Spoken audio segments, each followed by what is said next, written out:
Hello everyone, this is just a quick video where we're going to learn to write formulas for ionic compounds. So basically, we're going to take an ionic compound that is written out in words and turn it into a symbolic form. So I have the steps right here. I'm going to kind of go through an example, and as I'm going through the example, I'll review the steps. That's going to be the easiest way to learn this, I think. But then you can refer back to these later if you need to remember a couple of parts of this process. Once you practice this a few times though, it becomes pretty straightforward and easy to do. So the first thing we're going to do is draw a vertical line underneath the name of the compound between the first and second word. So just something like that. And then we need to look up the charge of the first ion, which is going to be the cation. Hopefully you remember that cations are positive ions. So in ionic compounds, we always write the cation first. So we find aluminum on the periodic table, and it's right here. So since it's got 3 valence electrons, it's going to have a charge of +3 when it loses those 3 valence electrons. So we're going to write the symbol and charge of that cation on the left side of this vertical line. So Al3+. Okay, next we're going to look up the charge of the second ion, which is called the anion. So the anion is the negative ion. There's a couple extra little rules for the cation and the anion that we'll get to in the next few examples. But chloride is just going to be on the periodic table. So we're going to look it up.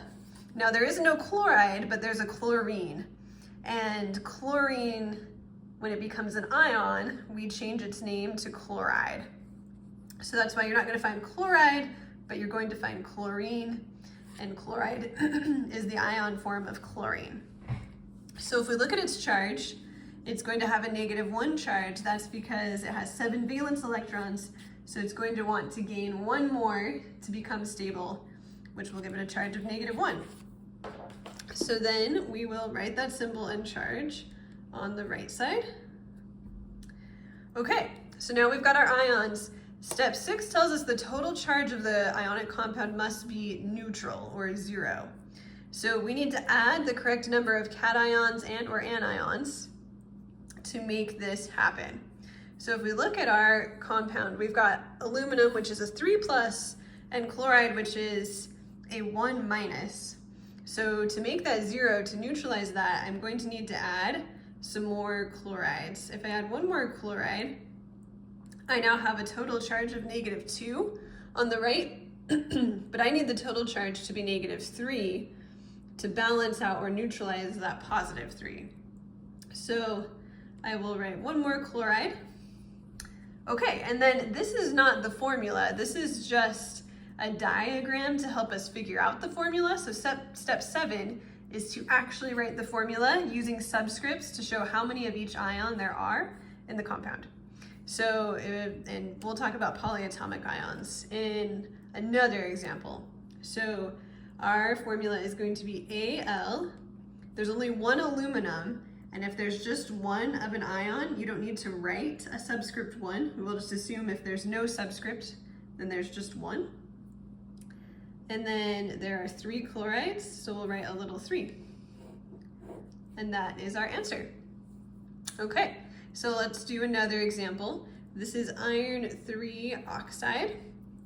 So iron is our cation. Now if we look at the periodic table and we find iron, we see that it is in the transition metals section.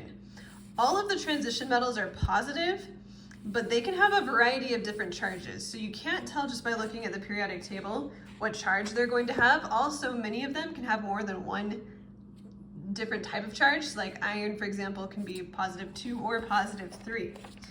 So if you have a transition metal, you'll need these Roman numerals to tell you what the charge is.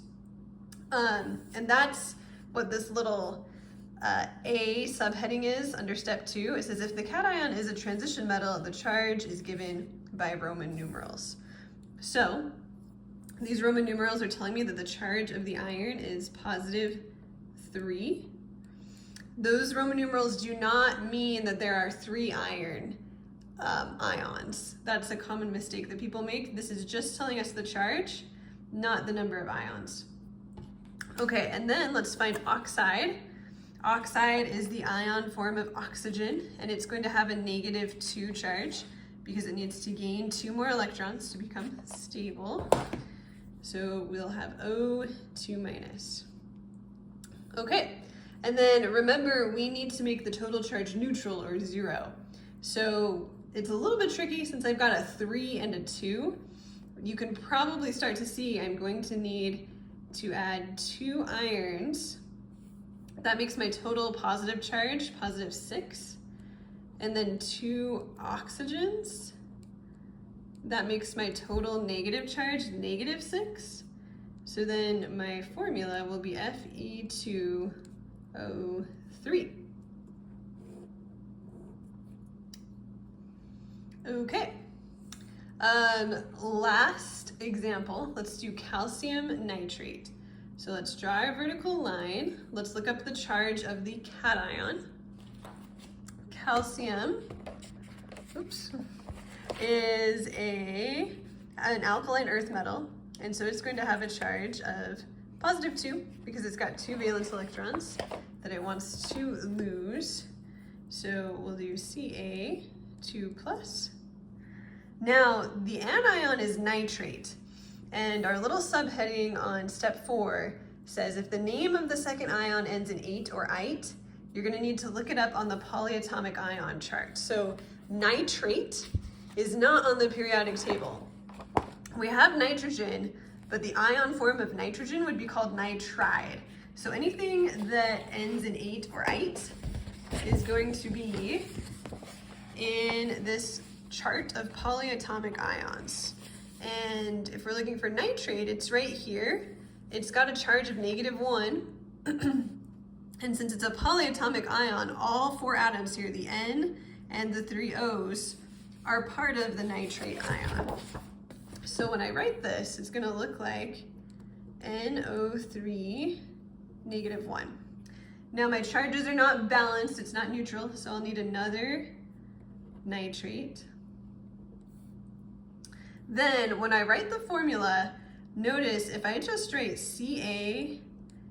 CaNO3 2, you might think that I have 32 oxygens and 1 nitrogen, which is not true. So to show that we have 2 nitrates and not 32 oxygens, we do need to use parentheses. And that is the last sentence of step 7. If there is more than 1 polyatomic ion, you need to use parentheses. If there's just 1 polyatomic ion, you don't need parentheses. So if I only needed 1 nitrate, I could just write NO3.